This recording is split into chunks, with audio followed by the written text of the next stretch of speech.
Hey everyone, it's Jack, and today I'm going to take a look at Sparky Linux, still one of my favorite Debian releases. And Sparky just came out here a couple days ago, or at least it was updated then, as of the time of this video. And Sparky Linux is a Debian edition, like I said, and it's based on Debian stable with semi-rolling releases, which is really cool. And what I got here is this is the XFCE version. And they also have special versions here like Game Over for gaming, multimedia, and a rescue CD, which is very cool. You can even get a minimal GUI version if you want to customize the desktop as well. And if I remember right, they have an Aptus utility that makes that really easy, especially for adding in customized desktops or additional desktops, which is kind of cool too.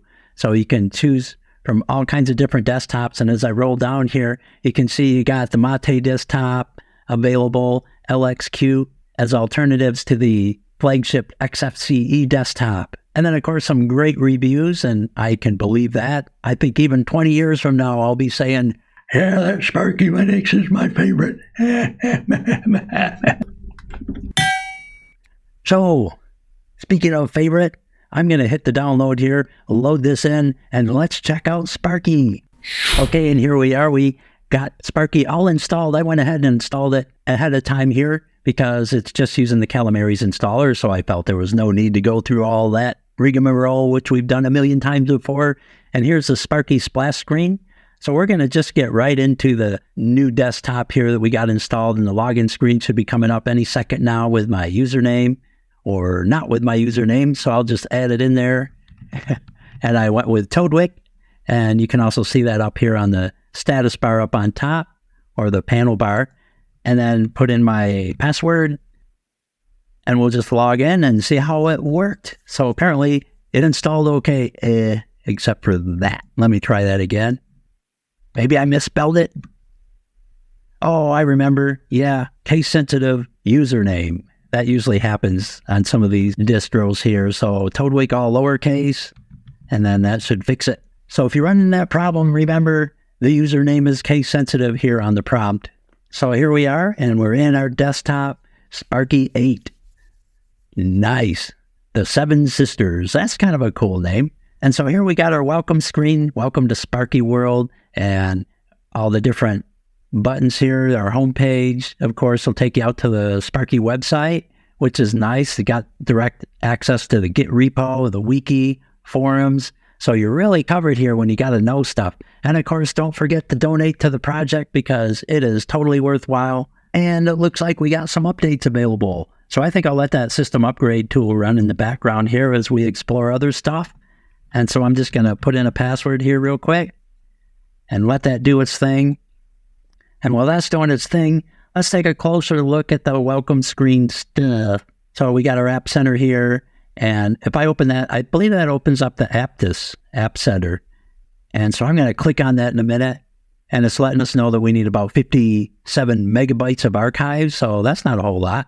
So a minor upgrade, that's nice to see. And so I'm going to hit OK here and let it do an apt upgrade, and then that'll kind of make things good, update the Sparky repos. And the Sparky repos are something I really like. They have a lot of stuff in it. I think they're really well packed. I remember the last time I did a review on Sparky, they even had such obscure softwares as PopcornTime, which is a cool movie app streaming, which works really well. And that's not something you can find unless you're on Arch, typically, without having to go out to Git and building it or installing it from there. And to me, that alone tells me that this is a really well-stocked repo here on the Debian Sparky, because that's not something I find in the normal Debian repos.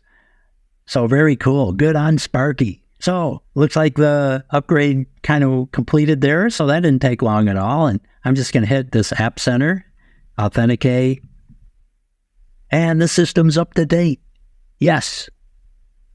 So I'll just hit OK on that and then let the App Center open up. And so here we got our App Center, and we got applications, Aptus, search, and so forth up here on our menu. So that's nice. Like I was talking about before with the desktops when I was kind of in the intro stage there, if you hit desktop, then you have all these different desktops available. You can also do a full system upgrade from here, or safely upgrade the system, whatever you prefer, install packages, and so forth. So a lot of nice utilities here. And then again, if I go to applications, here we can go by categories. And so, for example, I could hit desktops here. And then you can see all the different desktops that we could add in here. For example, BSPWM, if you want to tilate window manager, I could easily add in the BSWM right here, or Awesome. And then, of course, we got Budgie and Cinnamon desktops, Draco, CDE, XFCE, if you needed to reinstall in this case. So very nice. And then this is back in the AppDis. I clicked on that again. And then you can also just search for your software. So like I was talking about PopcornTime before, and I bet it's still on there. So if I just typed in PopcornTime and hit OK, there it is in the results. Cool. So to install that, all I'd have to do is just click on that. And then typically I got to move this window out of the way. And I think it'll open up a little console behind the AppDis AppCenter once I hit install. So I'm going to slide that over. That way you'll be able to see the window pop up. And so we hit install, and there's the terminal. And then the ad kind of jumps in front of it. So you just get behind it again. And I'm just going to go with a yes on that. So I'm going to hit enter because it's yes by default. And then you got a nice installer there. And that kind of looks like Nala to me. So cool. I didn't realize Nala was installed by default. I'm just going to bring up the terminal emulator and just kind of verify that. So I'm just going to, yeah, there it is, Nala. Excellent. I just typed Nala by itself because I wasn't really sure if that was installed, but it kind of looked like it. So I'm glad to see that. We got Nala in here by default, which is like apt 2.0 in my book, or 5.0. It's really nice. And so the AppDis is kind of acting like a GUI front end to the Nala here. And so this finished successfully. If I just press enter there, that window will disappear. And then if I go into our menu here, we should see PopcornTime somewhere, probably in, oh, we got the categories over here on the right side. That threw me off there for a second. So if I go into maybe internet, and there it is, PopcornTime. Nice. So I'll just click on that, and that's a key ring password. Usually I just leave it blank, so I'm just going to continue. Otherwise, you can pop a password in there, but for me, it's just a pain in the butt, so I leave it blank. And then, yeah, we'll just see if this works. So it's going to update the API servers real quick, and then it all should be good. And there we go. So I'm going to hit restart. And so it updated all the servers, and then it should be working. So yeah, that's not really something you find very easily. Even on Arch, you got to get it out of the AUR. So here you got a bunch of movies, and then you got TV series here that you can choose from. So a lot of really cool stuff. Even The Simpsons. And then anime, that actually has never worked, but it does now. Hunter! Well, that's a shocker. I've never seen that work before, so I guess that's something that's changed since I've been in PopcornTime last. So now they all seem to be working. How cool is that? So if you're an anime fan, there you go. Nice. And then, of course, you got a favorites category, so you can add things to the favorites and so forth. So watching your favorite stuff is just as easy as finding it on here and clicking on it. And then here you got like a gazillion episodes of The Simpsons. And so if you just randomly select something like this and this, Viva Ned Flanders. Wow. Then theoretically, that'll just kind of do its thing. And there you are. Nice. And I'm in a VM, so I'm not sure how if the sounds work. And I don't think so because I'm in a VM. But if you don't hear any sounds, that's why. All right. Casino, that's Ned's favorite hangout. Cool. So there you go. A little brief tour of PopcornTime. And I just had to look at that because it looked kind of fun. And of course, you can always download stuff and install things through the terminal as well if you don't want to use the GUI AppCenter. And since we got Nala installed, it's as simple as just typing in sudo Nala install and then something like Inkscape. And there we go. Nice. And then as you can see, we got the same look here on the console, and it's all looking good. So easy peasy. Those are the two main ways you can install. Personally, I like just using the console because for me, it's just quicker. I know what I want to install. And so just type in a quick Nala install, insert name of application here, and you're good to go. So very good. That's the App Center. And then, of course, here's a direct upgrade button, which we already did our upgrade or update. So that was good. And it looks like Inkscape installed. And so if I just pop in here and go under graphics, then we should be able to see it over here. And there's Inkscape. So that's good to see. And I'm just kind of curious how new that is, if it's like the latest stable. Actually, that's 1.2. So that's not like the latest and greatest, which is 1.3. But then again, this is Debian stable, so it shouldn't be cutting edge. However, I think this is probably from, I would guess, around December 2022. So if I just choose a random template here and open it up and just take a look at the about here, then we can see that this is 12/22. So that's good. Very good. So I like that. Double thumbs up on the Debian stable for having something reasonably recent. Glad to see that. And then here, I think I'm going to move my categories over to the left-hand side because I like my categories on the left. I also like these items to change as I hover over the category so I don't have to click on them. So I'm going to just kind of change those two little things real quick here in the menu. So I'm going to right-click on the menu and select Properties. And then under Properties here, I am going to go to Behavior first. And then I'm going to select Switch Categories by hovering. That'll switch things around. And then back here, I think it's under Appearance, I'm going to Possession Categories on the left. So I'm going to hit that. And now if I come over here, you can see that the categories are now on the left. And the items are changing as I hover over the different categories. So that's what I like. For me, that's just kind of my comfort zone. And the newer version of the Whisker menu doesn't allow you to resize the menu by clicking and dragging it. That's because now they integrated Wayland support. So unfortunately, now that they have Wayland support in there, you can't simply just drag this and size it dynamically, which for me is kind of sad because I think that's not really worth having Wayland support over. I know that sounds kind of narrow-minded, but you can resolve that by going into General and just cranking it up here. And so you can make it wider or taller just by changing the numbers. So you can make this like 550 by 600 maybe, or like that. And then it'll widen your menu and make it taller. So that's how you can change it, easy. And then I'm going to do Show as Icons. And then that way I get icons in here and it gives it a little more of a modern look. So there you go with the menu. So now we'll close that and let's take a look in our menu. So let's see what's installed here by default other than the two things that I installed. So we got under accessories, of course, we got a lot of miscellaneous stuff. App Finder, Desktop Locker, Image Viewer for viewing images, Calculator, which is our calculator, and one of my favorite calculators. And you got your different notation modes, algebraic, reverse Polish, and formula entry here. But our views are mainly what most people would change, like me, us normal people. And so we got a scientific mode here, which is nice, and then got paper mode.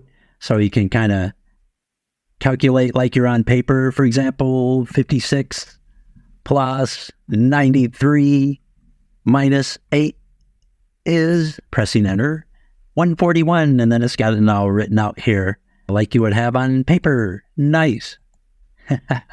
And then, of course, all this other stuff. You can change your number bases. Instead of decimal, you can use hexadecimal, octal, binary. Very cool. And then even angle units here. So you can go from radians to degrees or gradians. Nice. I used to know someone named Gradian. No, wait a minute. That was the Fred Sanford show. Jay Gradian? No, that was Grady. So that's our calculator. Excellent. And by the way, that was Sanford and Son. And in addition to the accessories here, which a lot of these are kind of standard, but you got notes, your sticky notes, and onboard settings, screenshot, utility, USB imager, very nice for making USB images. We got development here, so an icon browser, but you can also add in other development software like Qt Creator or VS Code or Code, different things like that. And then under graphics, we got the Inkscape that I installed earlier, but I also have an image viewer, LibreOffice Draw, and then ImageMagick, and a document scanner. And then here's our internet app. So we got Firefox ESR by default, and the ESR is the extended service release. So that is like the stable version of Firefox. Not quite the newest, latest, and greatest, but the very stable, which is perfectly compatible with Debian.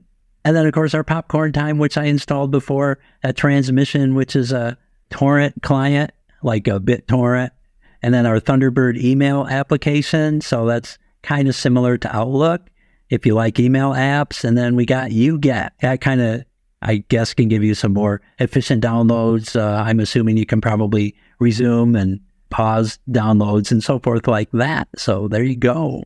And if I'm wrong, sorry. And then here's our multimedia. So here we got Cheese, which is a webcam application, Exhale, which is an audio player.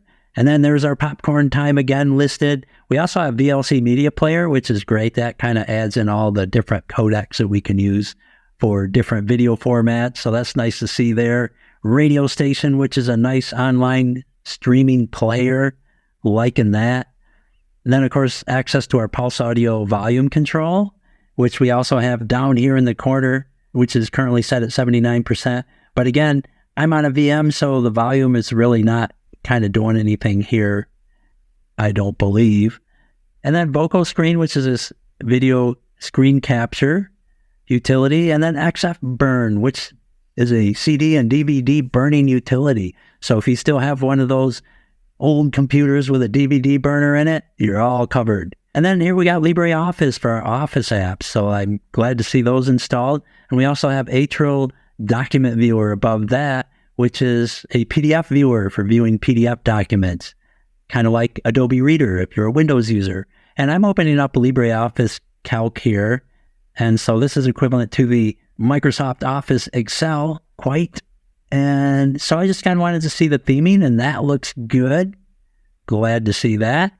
And I just kind of want to see what that icon theme is by default. So if I go under Tools and Options, and then go to View, we can see our icon theme is the Calibre SVG Dark. So that is good. That means if I change my theme to a dark theme, this should still look quite decent. In fact, it ought to look better since the dark theme is selected. This would actually, right now we're in a light theme, so you would actually want to use a light theme for this if you were going to keep your light theme. If I was not going to change this to a dark theme, I would just change this to standard Calibre or Calibre SVG, which I think gives you probably a better, crisper looking icons. And then I would hit apply, and now your icons are a lot easier to see because that's more appropriate for a light mode. But since we're on the subject of themes, let's change that to a dark mode. So I'm going to go back in here and go to Settings, and then go to Appearance. And then let's change our theme to Sparky 7 Dark.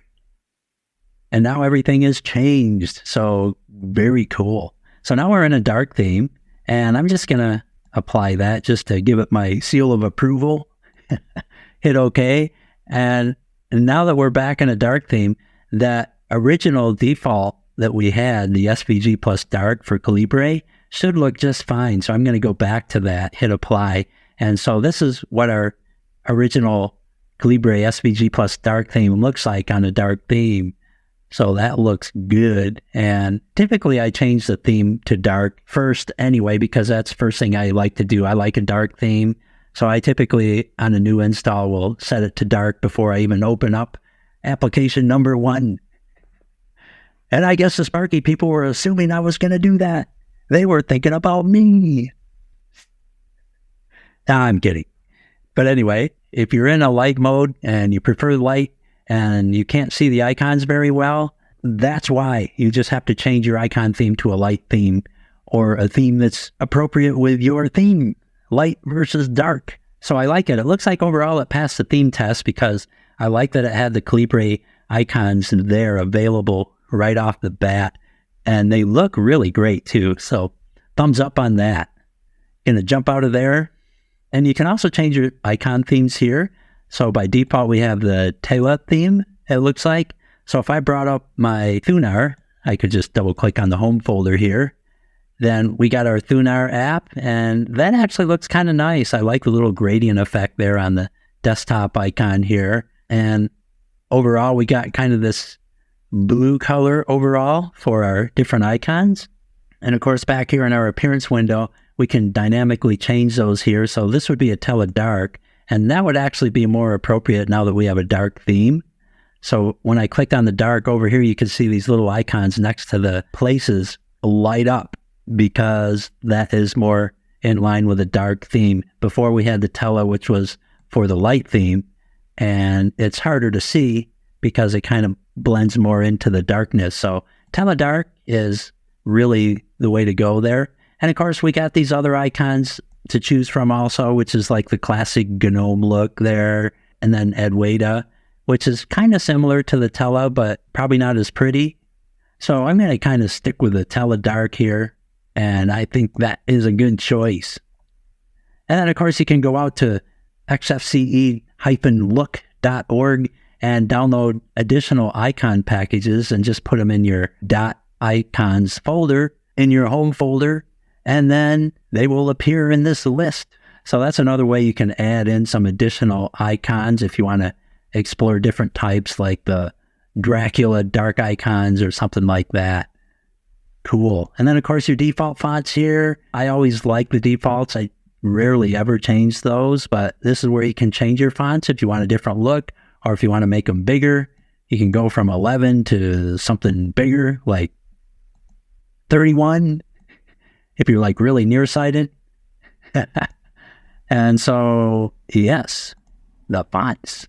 And then finally, we got settings over here, which is basically your cosmetic settings. These are relating to your buttons. So if you open a button, have apps, and you have a button that says OK or whatever, or a yes, no, sometimes those buttons by default will have little icons next to the word. And so this is where you turn those icons on. If you don't like the icons for some reason, you can uncheck these two boxes, and there'll be no more images next to your icons.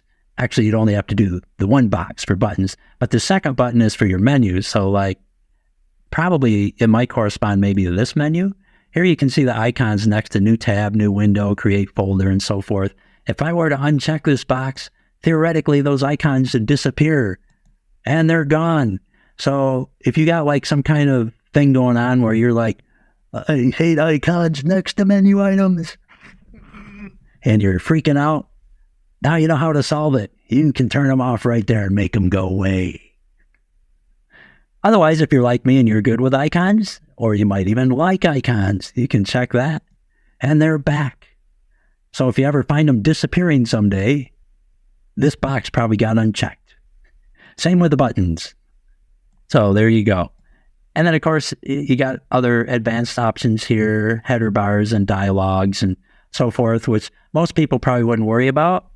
Event sounds, if you like hearing little noises, like when a pop-up comes up and says, warning, you're out of memory. If you want to hear that little blink and scare the crap out of you if your volume happens to be high, then just check this box and you'll hear all those little noises during an event of some sort. Typically, I leave them unchecked because to me, they're mildly irritating, so I don't usually enable those, but it's all a matter of taste. Excellent. I forgot where I left off. Multimedia, I think. Office, actually. So after that, then, of course, we have all our typical settings here. And these are the same things that you would find in your settings menu, I believe, which right here, if you click up here on the top of your Whisker menu, that'll take us into our settings manager. And so I could maybe just make that a little bigger. And then we got all our different settings. And these are all typical settings that you typically find on most any XFCE distro. The About Me doesn't always show up on different distros, so that's something that's kind of nice to see there by default. And I can click that and browse for another image if I wanted to use a different avatar that would represent my user. And that would show up here next to my name in the Whisker menu.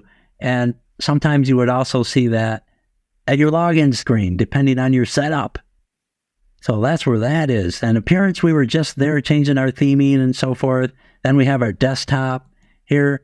These are where we can select our wallpapers and also choose the type of icons that show up here on the desktop, and also menu settings. And one of the things I really like about XFCE is changing your backgrounds is quite dynamic. I can just check one of these, and then the background changes automatically. Nice. And if I click down here, I got my workspace switcher down here. So I just switched over to workspace 2 real quick so we could see the wallpaper, and that looks nice. Back over to workspace 1. And yes, that's where our workspaces are. And we also got our clock down there, which is nice. And a calendar. Cool. And actually, I think that was behind me. And YouGet is still open. That was the utility I opened before. So apparently that doesn't close. So it can run in the background if you X out the window. So I'm just going to right click on that and just hit quit, because I don't really need that running. And it looks like it gave me the finger. It said, I ain't quitting. I'm not going anywhere. Well, that's okay, I guess. If I was that anal about it, I guess I would just open up the task manager and force quit it. But that's, oh, there it is. It's right in front of me. This dialog was blending in with the other window, so I didn't see it. So it really does want to quit. It wasn't giving me the finger. You are forgiven. So I'm just going to hit yes. And if you don't want it to ask again, you can just check the box there, and then that way it'll just go away when you tell it to. I'm just going to hit yes, and that closed it. So where were we before I was so rudely interrupted by myself? Yes, the wallpaper. So lots of wallpaper to choose from, and I really like these space kind of branded wallpaper. It looks really great. I'm loving that. And the Sparky Linux logo, beautifully done. That is cool. Big kudos to the artist. Nicely done, you guys. And when I say guys, I mean guys and girls. And then down here we got the more photorealistic stuff, like the cool city background, and this, and looks like a horse's butt. I guess they're trying to tell you something. If you want to send someone a message, put this on their computer. That'll fix them. Yeah. I couldn't resist. So there we go. Cool. In fact, being the rebel that I am, I'm just going to leave it there. Nice.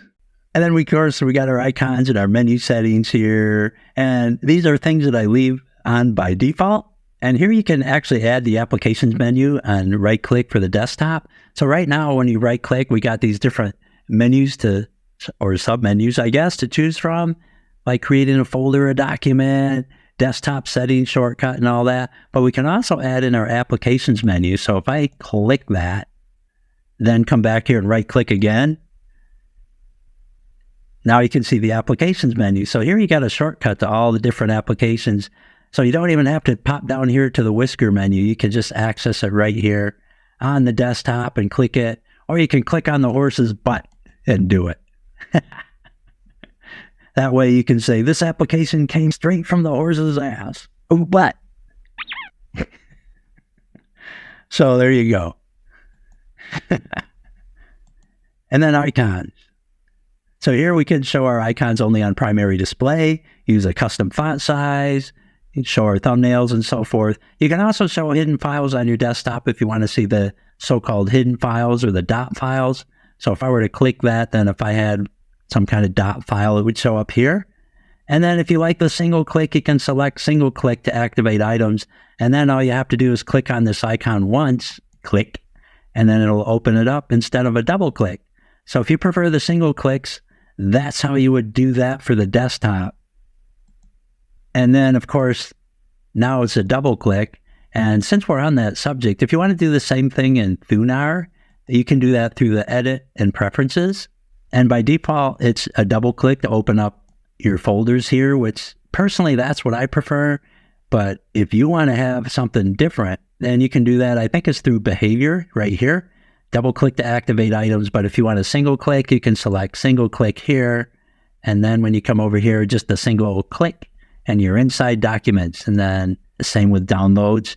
And if you want to select a folder, you just simply hover over it for a second, and then it'll change. I'm hovering now, and it just changed. If you want to select a couple different documents, you can hold the control key down and then come over and now hover. And so you can be selective this way just by holding your control key down. Or if you want to select a range, then hold down your shift key. So hover here, then hold down shift and move over to where you want to go to and select your range, and then it'll automatically select the range. So that's how you select folders when you're in a single click mode. And if you're not familiar with that, then it can be confusing at first. However, once you get used to that, I can see where a lot of people would really like that, especially if they don't like the double click. And for some people, double clicking can probably be a pain. So that's how you can get into single click mode.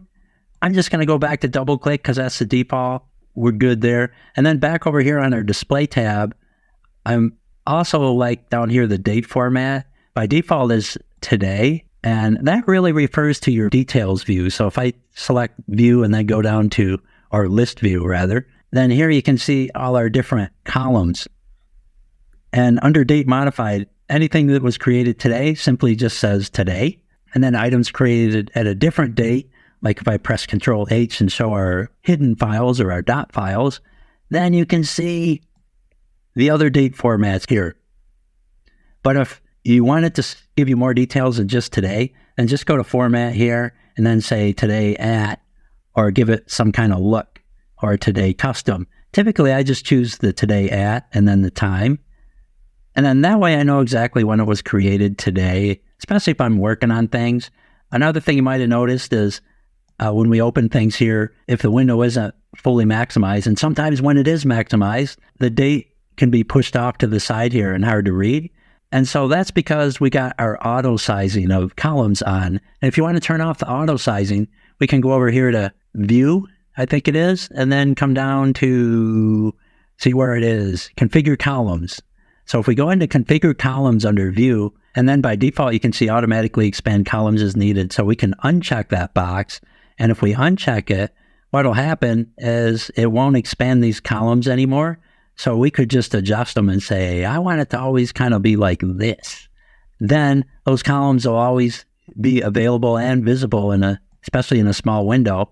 And so you don't have to keep tweaking it all the time. So if I close that and then go back in, you'll see that the columns are in the same spot. A little bit of 101 there on Thunar and how you can kind of tweak it and optimize it. Cool. And then finally, back to our desktop settings. Our default icons, as you can see, all these boxes are checked. So that means all the different types of icons are available. We have our home, and then our file system, which corresponds to this, and then our trash, which is up here, the dustbin or recycle bin, and then our removable devices, which we don't have anything plugged in at the moment. But if we did, that would also show up here on the desktop, right on the horse's butt. So, and of course, you can eliminate any of these just by unchecking them. So, for example, file system, I can turn that off, and now it's gone. And then turn that back on, and it's back. So there you go. And so then we got window manager tweaks. Our window manager tweaks is a good place to go if you want to just add a little bit of effects here. We can go and click enable display compositing, and then that'll give us some transparency. Now you can see down here in our bottom panel, we got a little transparency going on there. And that's because that transparency setting is set in our panel settings, which we'll get to in a second.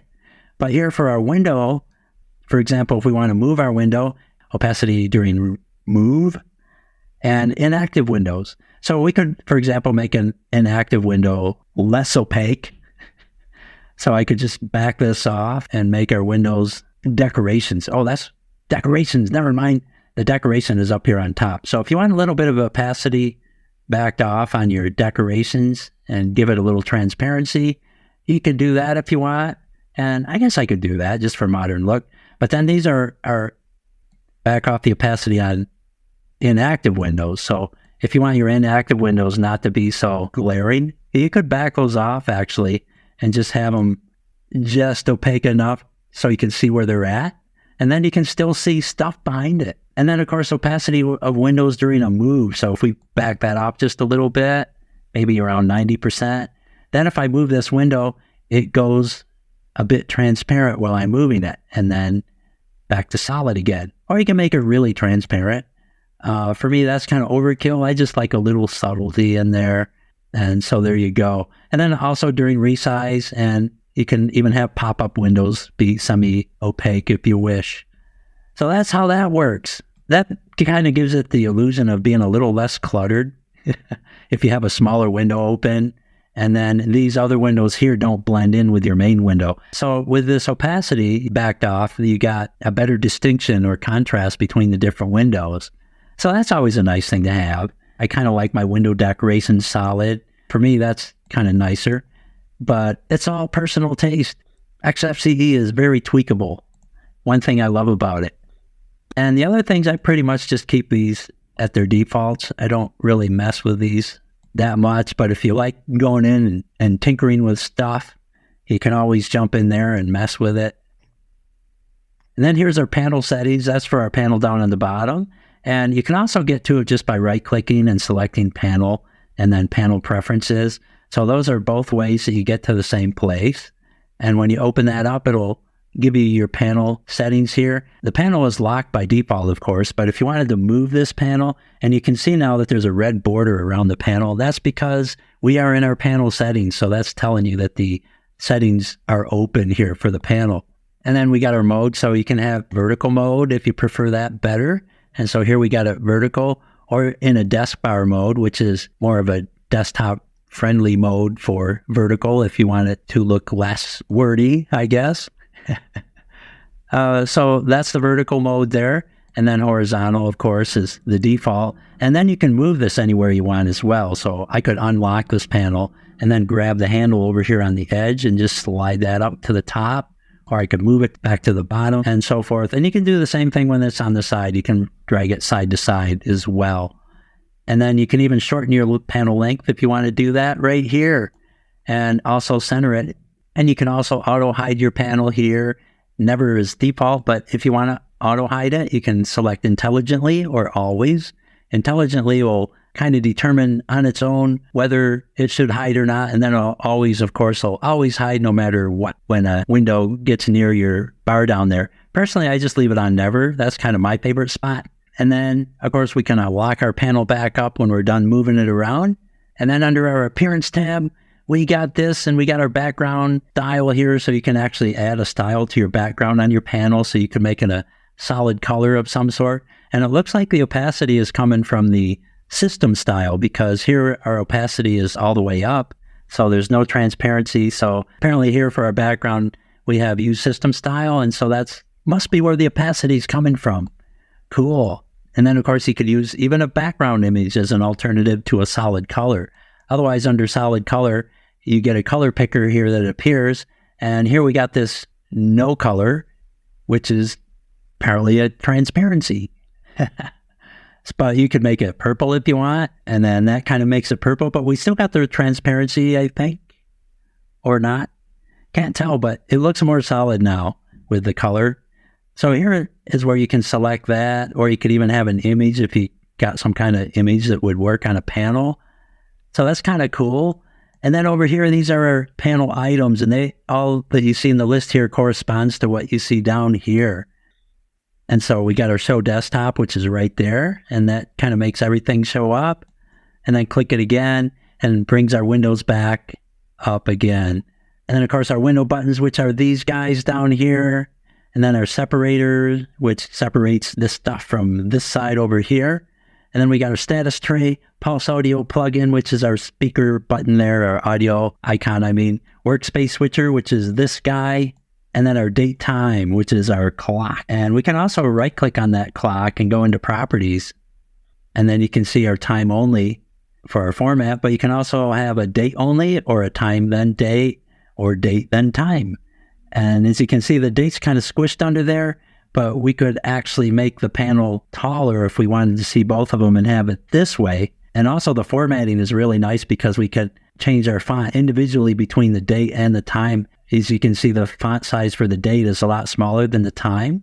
You could make the time smaller and the date bigger if you want. Our format right now is hours and minutes, but you can also add in seconds if you like having the seconds there. So a very configurable clock, actually. And so if I want that date to show up a little bit better, I would just go back to display over here. And then for our row size, I would change that from 28. I could crank that up and maybe make that like 35 or 36. And then we got a taller one, or maybe a little bit smaller, maybe like 34. And then you can kind of see the date better there. You can also add things here too. So I could hit add and type in something like weather. That's kind of one of my favorites. Select that and hit add and then close it. And now when I click on the weather thingy, you can see it down here in the corner. And I could adjust it just by selecting this, and then our little burger menu here, that'll take us into the properties. Or if I were to close out of here, our red border disappears, and I could actually right click on this and go into properties, and that would auto detect our location and bring up the weather just like that. And if I move over to my scroll box tab here, I could go to this little drop down box, select temperature, hit the plus button to add it in, and then it shows up down here. And now I can see my temperature next to the icon, the 34 degrees. Cool. So I'm going to close that. And now if I want to move that, I can right click, select move, and I could just move my mouse over here, let it hover right there and click. And then there we go. 34 degrees is on this side. If I want a little space in there, I can even go back into my panel, add new panel items, and just select the separator.